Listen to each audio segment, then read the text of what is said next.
Welcome to From Stardust to Us, in-depth conversations with thought leaders, artists, and spiritual activists, navigating the challenges of our times with integrity, joy, and purpose.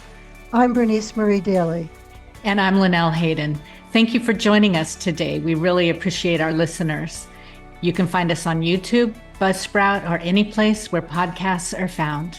If you enjoy our conversation, please help us reach more people by subscribing, liking, and commenting.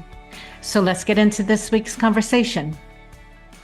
Hello, everyone. I am very happy to be here tonight with my partner, Linnell Hayden, and I am thrilled to introduce my friend and colleague, Brian Tucker.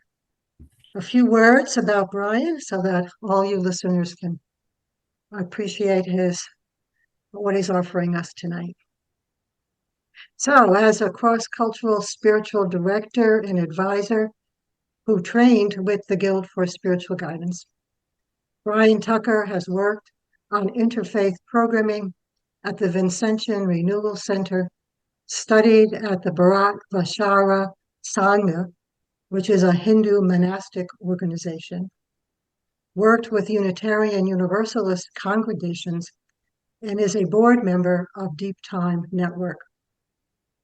Holding a degree in computer science, Brian consults with both nonprofit and for-profit organizations, individuals and organizations on human-centered approaches implementing technology. Author of Generations of War, A Family's History of World War, Brian highlights his late uncle's World War II experiences and the intricacies of generational loss and suffering from the effects of war. He blogs at interspirituality.org, and for additional information, please visit echozoic.live. Welcome, Brian. Welcome. Welcome. Pleasure. Thank you, Bernice. Thank you, Linnell. It's great to be with you both. Excited. Yes, welcome, Brian. We've been looking forward to this conversation with you for a while. So we're happy to have you with us tonight. I wanted to just jump right in because you have a lot of fascinating ideas. So let's just dive in. You have written about using the four archetypes of our collective consciousness as metaphors for interspirituality and cosmogenesis, the cosmic evolution. And actually, before we get to that, I wanted to, because a lot of our listeners might not be familiar with cosmogenesis and cosmic evolution and what is that in regards to spirituality. So maybe if you want to just sort of give us your, Reader's Digest version, a couple liners on what that means to you. Great. Yeah. Well, there's a lot to unpack there. So I appreciate that. I'll first begin by saying that the cosmogenesis idea is something that I have been learning a lot from Brian Swim, Thomas Berry, Teilhard de Chardin, Mary Evelyn Tucker, John Grimm. A whole host of people are working in this field, Herman Green.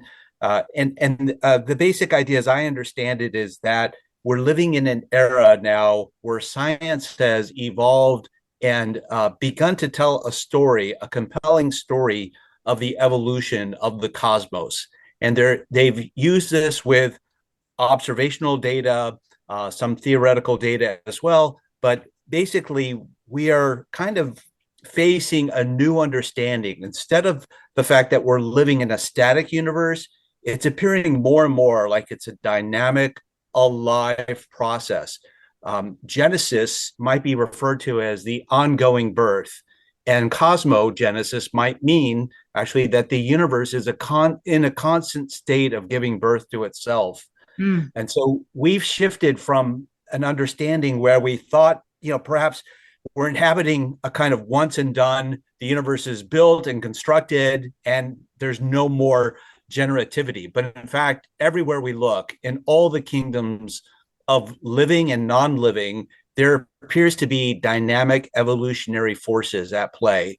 So I think cosmogenesis is at first a way of unpacking this understanding that, again, Brian Swim and others so eloquently have stated in many of their books, and Thomas Berry. Okay, thank you for that. So So you had have, mentioned, go ahead, Bernice.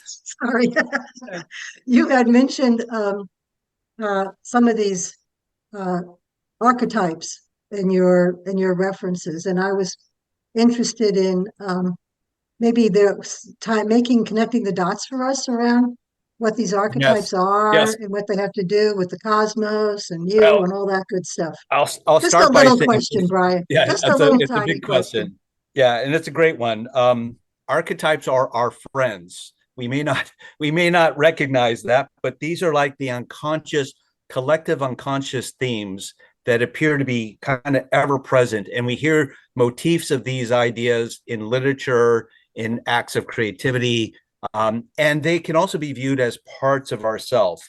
Um, I will tell you, and I'm actually I'll first start by naming the four as I've come to understand them in a little bit more of their dramatic terms, which is to say, there's an archetype of the shaman in each of Mhm. us. There's an archetype of the prophet.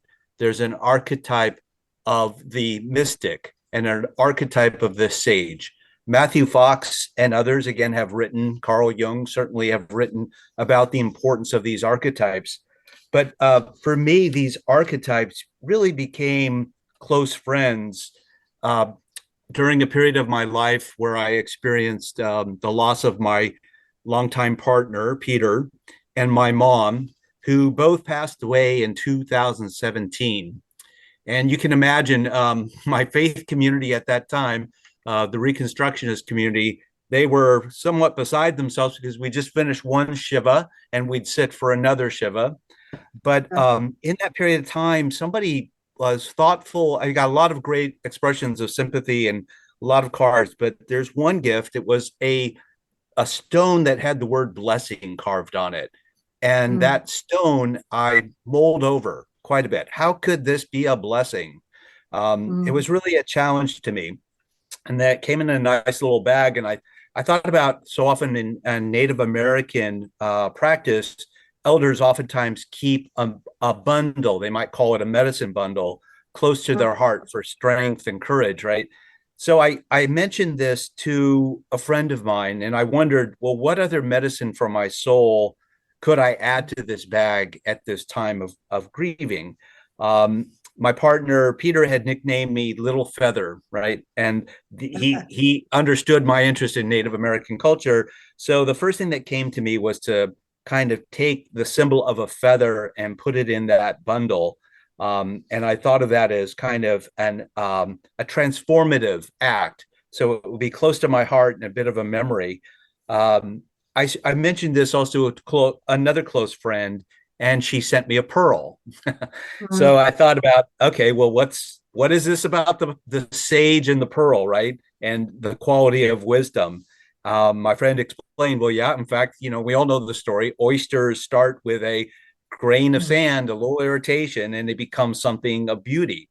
So, what that thing of beauty is perhaps that aspect of wisdom, that aspect of the sage. So I used that pearl to symbolize the sage. She also sent me an opal, which happened to be my mother's favorite birthstone. In fact, my mother's birthstone.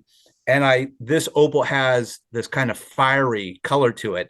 So I thought about the opal maybe representing that fire of prophetic action, when we all have the sense that something actually is possible while other people are saying it's impossible.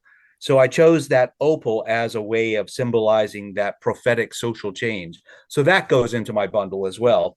And then I found also a symbol when I was traveling to India, a very simple thing, which is you'll see these often in little stores, and they're simply footprints, and they're filled with all kind of Vedic symbols.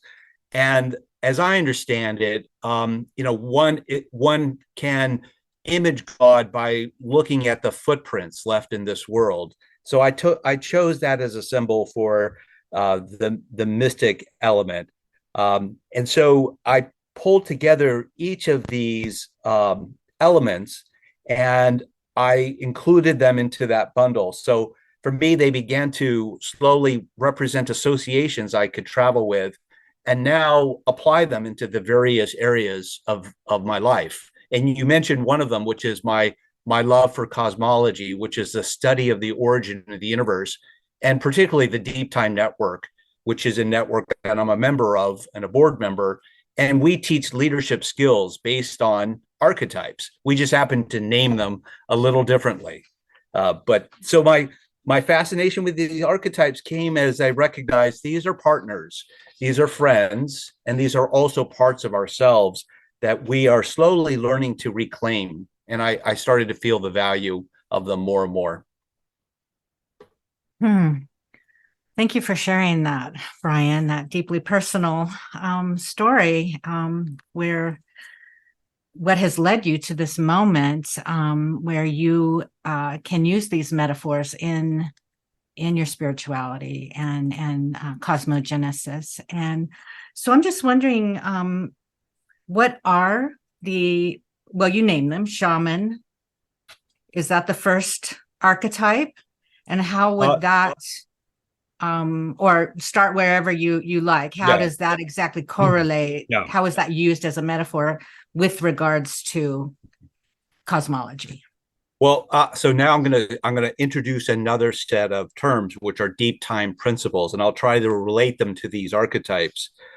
You've heard of big picture thinking, and I really appreciate when people can kind of orient themselves to a larger, vaster, and evolving universe. And in the deep time principle and the system, they call that the context in which we all are operating. I happen to call that the sage because I believe in the creative power of the universe as one of the greatest sages that we can name. The dynamic and the evolutionary force and perspective that has given kind of life over a series of at least 14 billion years, and it may be even longer with the developments of what the James Webb Telescope tells us. So the first is context, and it relates to that sage quality within each of us, perhaps our greatest ancestor. So the second element I would relate, and that's where shaman comes in. And I think of shaman as the understanding of our embeddedness within community. So not only are we embedded deeply in the human community, we're intertwined with all of life. In the deep time perspective, they call that matrix, and it's our embeddedness within this dynamic earth system. So it speaks about that for a flourishing future, human beings, we all need to kind of develop an understanding of our role in giving back to community. As I understand it, in indigenous societies, it's the role of the shaman. The shaman typically is the one who becomes not only not through any fault of themselves, they become wounded in a particular way, and the healing of those wounds actually end up being cathartic and beneficial for the entire community. Deep empathy, in fact, is developed through a shaman's training, and in the same way, this aspect of shaman within us is that voice in us that somewhat takes the arrows of life, that suffers that grief, that suffers with life, but rather than being brought down, we're ennobled by it. We're lifted, and we find we have capacities that benefit all of life. So I see the shaman and the deep time principle of matrix as being intertwined. We develop a relationality with one another and with all of life, with Mother Earth, with Father Sun, Sister Moon. We begin to see nature as speaking in a subtlety and perhaps directing our movement forward. So I would give that second element of matrix, associate that with shaman. The next element in a deep time perspective is interiority and subjectivity. And it shows that every living being has not only an outer life, but an inner life. just the same as we have an interiority, every being has a subjectivity, an interior. I think of that as our mystic core. And through that mystic core, we actually find that we're connected to something larger. There's a whole, a global consciousness, let's say, or an ecozoic consciousness that all of life is a part of. So it's through this interiority that we find that's actually how we as humans are evolving. We're being able to attend to that dynamic intuition within us. And our inward growth is somewhat an outward reflection of evolution as well, and a driver perhaps for evolution. So the third archetype of mystic I relate to the quality of interiority, which is a deep time quality. And then the last one, which I call the prophet, I relate to the deep time principle of action, engaged wisdom, as we're also know it as. And it's basically that it's a framework in which we understand that we have a cosmic task, each of us here in this world, and we're called to manifest that action. Sometimes standing up to power structures, showing them what can be when they're not ready for the change. We're the ones that oftentimes, when we embrace that archetype, we're embracing prophetic change. So it's that principle that we as humans uniquely are here to serve. We are among the species that help to fulfill the cosmos and complete it through our actions and behaviors. And which we all know we sorely need a larger mindset. We need to expand and change as well for the world to flourish. Mm. I was wondering, Brian, if you were to even just leaving it with these four: shaman, mystic, sage, prophet, archetypes, which one would you say is sort of you're living through most right now? And how is that touching your story right now and what you're offering the world?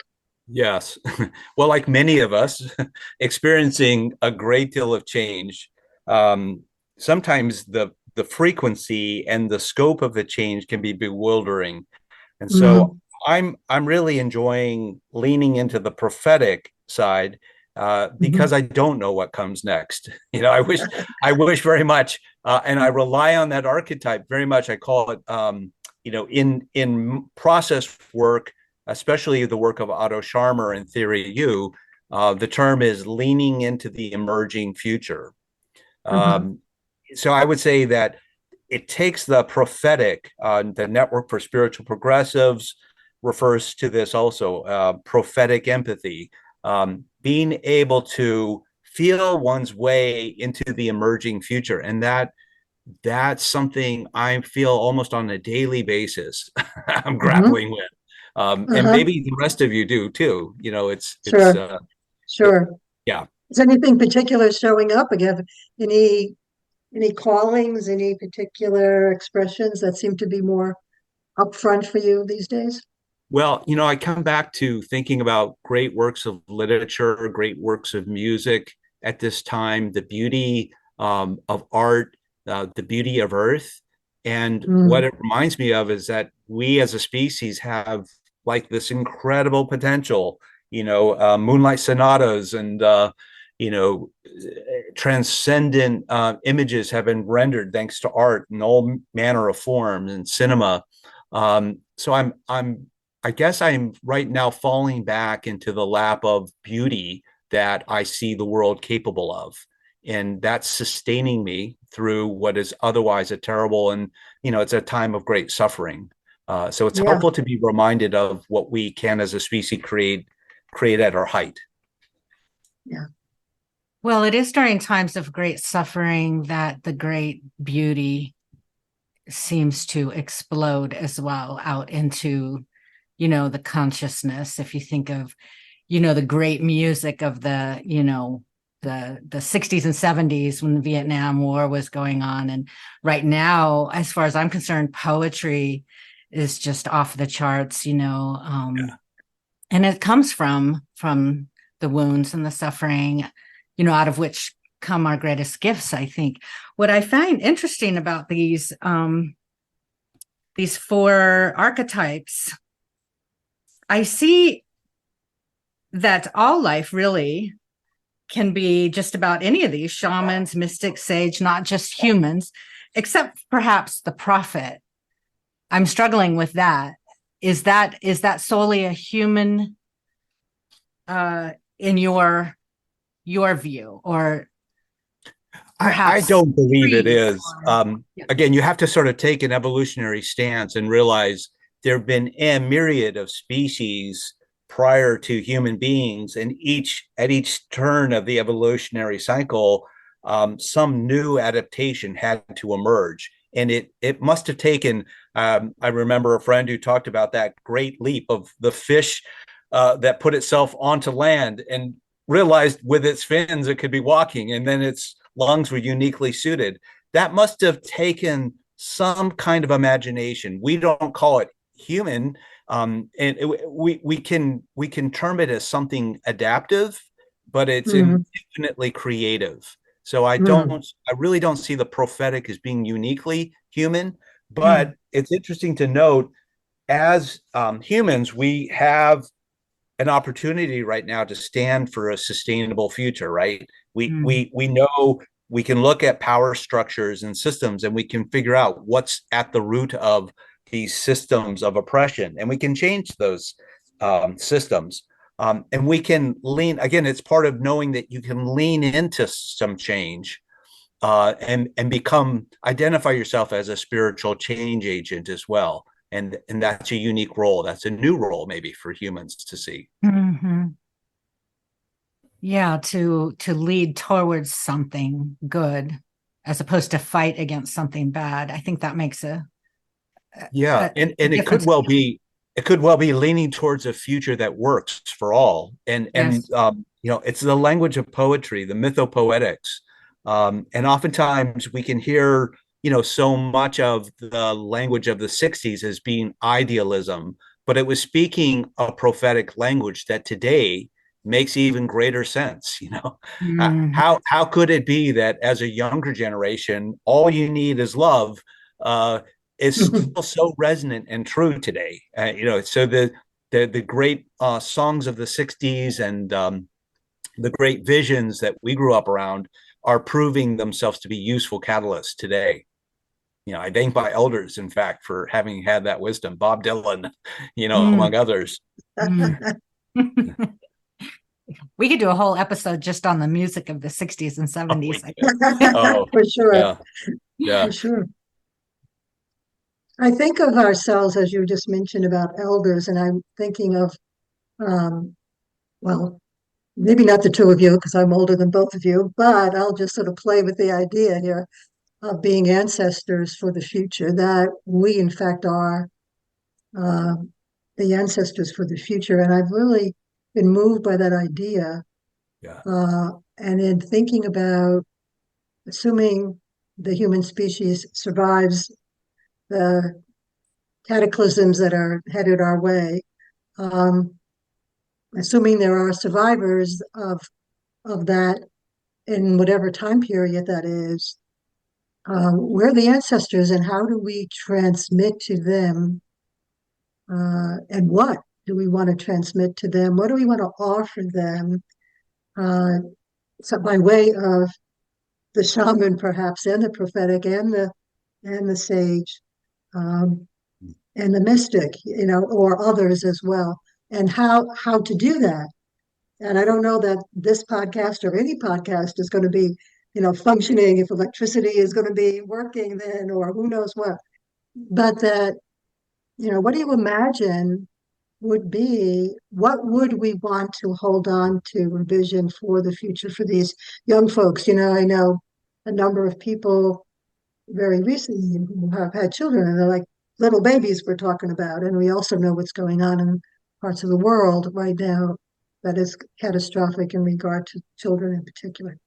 So anyway, I was just wondering what that might be and how you might think about it, and Yeah. what you might imagine for them, and what we would want to give them if we could. What we would want to give them. Well, a great teacher right now for me still is Thomas Berry, and the four wisdoms for the Ecozoic era still rings true. And I believe Thomas is saying at a minimum we need to align ourselves back with an indigenous understanding of reality. So the wisdom tradition of the indigenous needs to be reclaimed in our time. It's the wisdom also of women, of a feminine quality of spirituality that needs to come into the fore right now. And it's not to say that the masculine aspect should be left behind, but it has to be brought into better balance, right? So wisdom traditions of women needs to be encouraged and allowed to flourish in the world. And the power of science and spirituality, science and religion needs to be respected. Science is a powerful mover of our evolving understanding of the nature of reality, right? And then this is where the interspirituality piece comes in. The great wisdom within all of the world's traditions needs to be reclaimed. So the fourfold path that Thomas has laid out, Thomas Berry, a great theologian and exponent of the new story with Brian Swim, I think is a start and something I'm excited that in so many ways the story can be told for younger people. And I don't mean it as a grand narrative. I mean it as a story alongside other cultural stories throughout this planet. It's a compelling story that should be heard alongside other cultural stories. Yeah, a new story of how we stepped into being fully human. I think we deny a lot of our humanness, the light that we can give to the world and to future generations, get caught up in the suffering and the wars and the greed and all that. But what I love about these, go ahead. Go ahead, please. Oh, no, I was going to totally change the subject. So if you had a comment on that. No, I was just going to add, and just to clarify, if the readers or listeners haven't heard of the new story, it's a science-based narrative, and it starts with how right now we understand cosmology, which is subject to change every day. But it's the notion from the time of the Big Bang, there has been a increasing complexification from the first of elements of hydrogen to helium to, from proton, neutron to electron, the way that the elements have combined and the sequence of events can be told as a narrative. It's called the new story because an old story did not even posit the possibility of a universe that's 13.7 or 14 billion years. Our ancestors in the 1800s might have been operating off of an idea that the universe was like thousands of years, like in the Bible.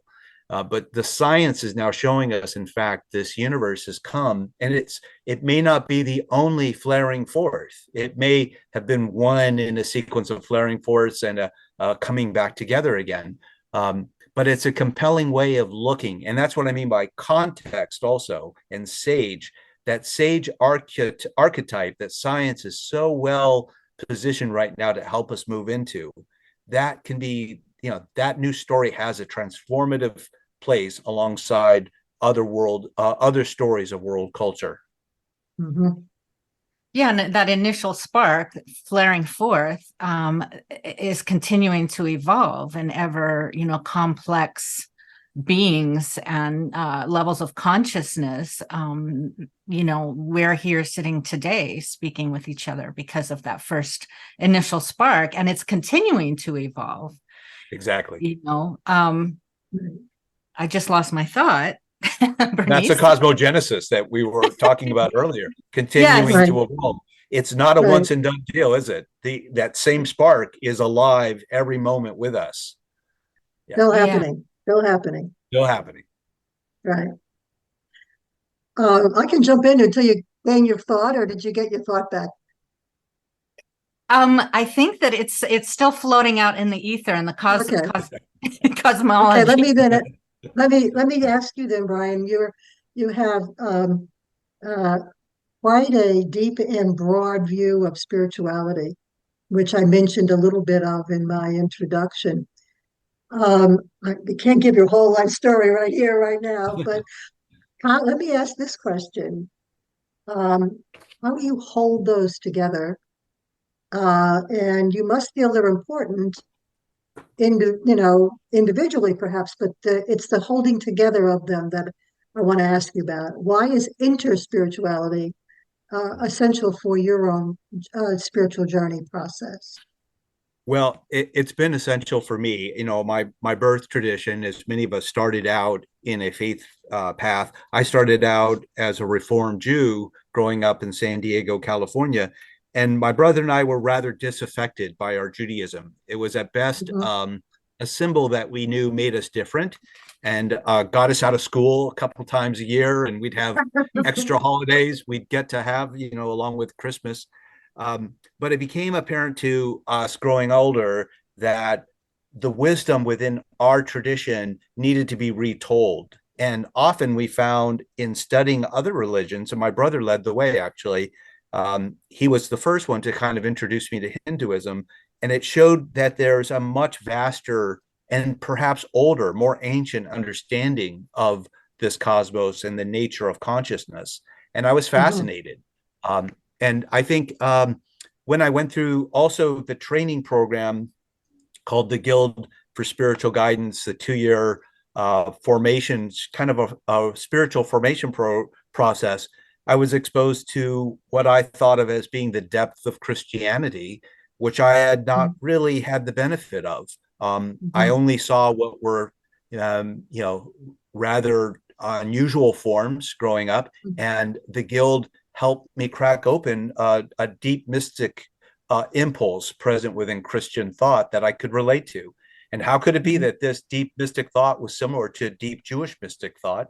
We Right. had common origins, and Mm-hmm. and as we do in archaeology of religion, we find out we all have common origins in one Mm. way or the other, and each religion has a particular giftedness about preserving something essential that perhaps other faiths might not value. That's to me the benefit of bringing together people from different perspectives. And as we all know, like that's the value of diversity. Together we're stronger. All of our religious voices together, there are ways of finding that core truth and that core spirituality. For me, it's compelling. It's a compelling way to discern truth from fiction. Is as Mhm. listen to multiple perspectives. Mhm. Mhm. Do you practice each of these different modalities on a weekly basis Well, I would say because I'm or right regular now basis, comfortable. I should say, Yeah, just a regular basis? Yeah. yeah, I'm comfortable honoring my Jewish ancestry. I'm comfortable incorporating meditation practice in my day. Uh, you know, as I encounter other forms, there are techniques of altered consciousness that one uses with simply rattling and drumming, which I find to Hmm. be useful. There are things you can do with the breath as well that allow you to Hmm. kind of gain insight. So I would say that I try to adapt the practices that my body tells me and my spirit tells me Uh, this fits. okay. And the ones that Right. don't right now, I just have to say I don't. It's not right now. I'll put it aside. Uh, Uh-huh. Uh-huh. so So it there's a moves. process of discernment. It Yeah, moves one around. It moves rather around. than Yeah. trying to do everything, one could certainly not, and I wouldn't encourage it. I would encourage you to trust your own discernment.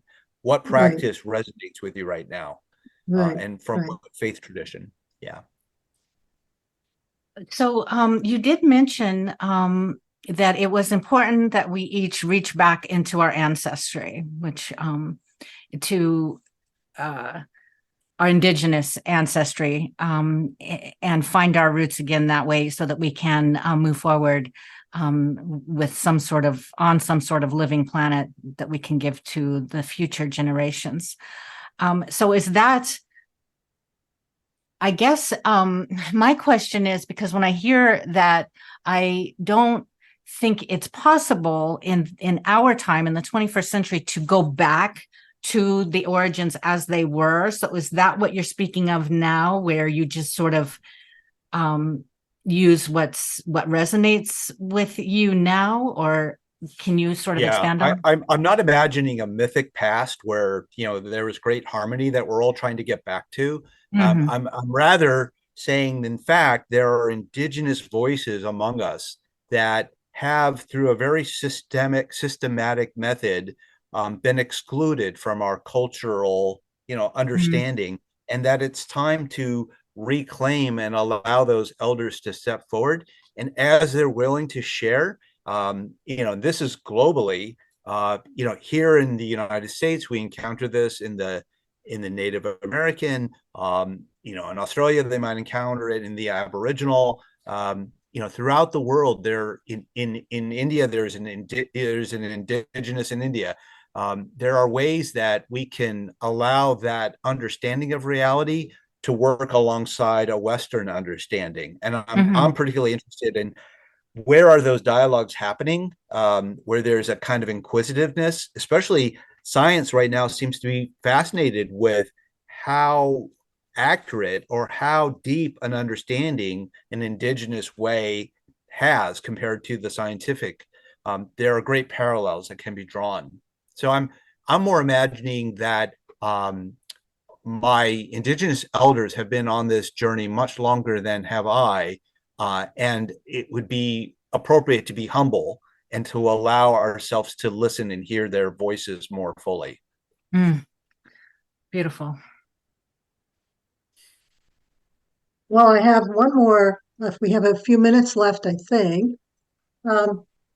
This is going to be a 180-degree turn here, Brian.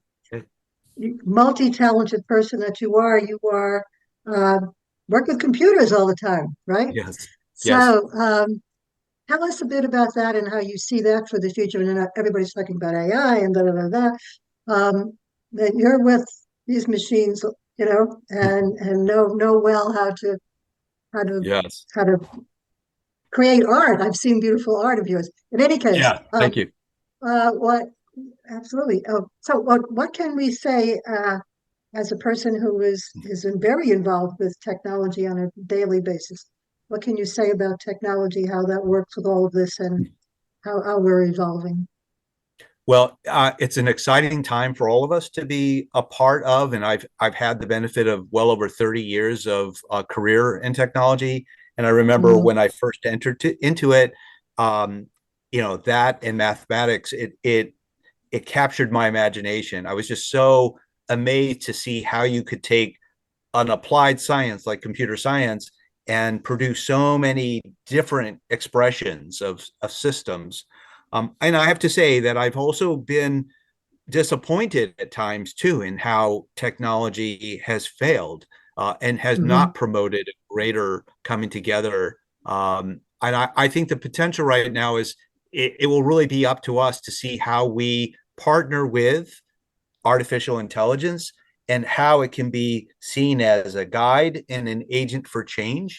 And my hope is with things like there's a lot we're learning in the computer world from the design world.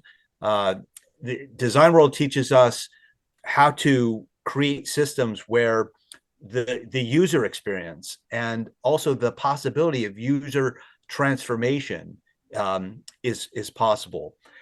So there are online communities right now. The Nearness is one that I can think of, and certainly the Deep Time Network, where we gather people from around the world and we have a multimedia experience learning from other elders and teachers about deep time leadership. You know, so there are ways to use social networks so that there's an advancement of the human spirit rather than a diminishment. There's ways to use AI so it stimulates the creative impulse in us. It doesn't deaden it, right? And the same is true. Our cell phones can become agents for us to tune into nature and each other. They don't have to become devices of distraction. So I'm excited about the field because there's so many young people right now that are seeing that potential. They know the technology, but they don't always have great frameworks to come from. And they very much want new ideas. how can technology be used in a way that promotes the flourishing of life on this planet? And it's Right. an exciting challenge that we live in right now. Right. Oh, I Okay. think everybody's asking that question. There's a lot of angst out there with AI and all that. So thank you for that that answer. That gives me hope. I'm glad to hear that. So yeah, I think that we're coming to an end. I want to honor your time with us here today. Thank you so much for joining us, Brian. It's been fascinating. You're a fascinating person with great ideas. I love the archetypes. And I'd like to give you an opportunity to let our listeners know where they can find you, find out more about your work. Sure. Yeah, so I blog on a site called ecozoic.live, and you can just https ecozoic.live. You can also find you'll find my writings on interspirituality.org as well. So Right. Wonderful. Right. And some artwork, I might add, because you yes. almost always include some kind of artistic expression, which is, they'll bring me in a whole other dimension of I'm really appreciating it's this element, and Linnell, you referred to it. The mythopoetic is one of the most essential tools to us and our imagination right now. So I love Right.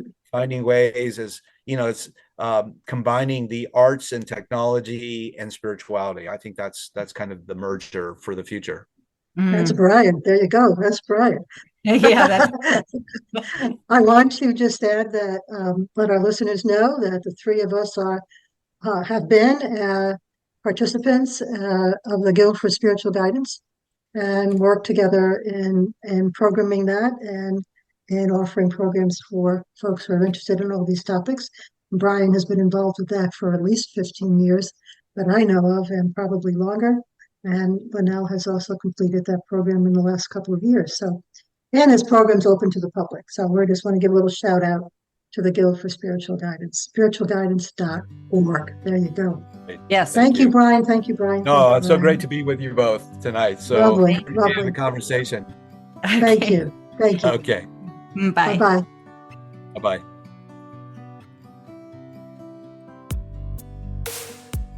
When the Ripe Fruit Falls, from the complete poems of D.H. Lawrence. When the ripe fruit falls, its sweetness distills and trickles away into the veins of the earth. And when fulfilled people die, the essential oil of their experience enters the veins of living space and adds a glisten to the atom, to the body of immortal chaos. For space is alive, and it stirs like a swan whose feathers glisten silky with the oil of distilled experience.